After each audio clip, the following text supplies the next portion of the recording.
при суха, раздразнена или напукана кожа, при белези. Едно от най-подходящите средства да помогнат при тези ситуации, това е рециновото масло.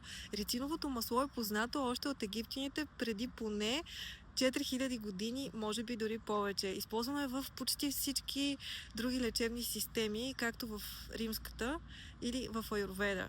Рециновото масло е единственото признато от здравните власти за безопасно за прием вътрешно като слабително средство, но това трябва да става под наблюдението на лекар.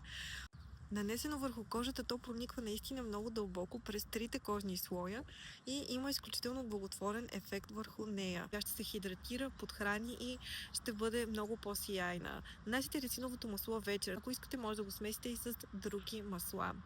Може да се нанася и върху скалпа. При сух скалп и чупливи краища може да помогне и на косата.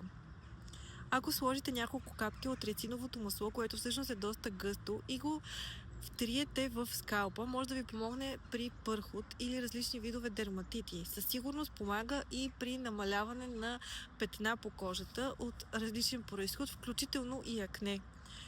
Може да ползвате рециновото масло и като го намажете на стъпалата или на ръцете при артрит или болки в ставите. Неговите силно проникващи противовъзпалителни свойства има възможността да облегчи болката и да ви помогне да се възстановите. Рециновото масло има свойството и да сгъстява миглите и веждите. Ако нанесете много малко количество на тях вечер преди лягане, слагайте го от 3 до 6 седмици, за да видите ефекта.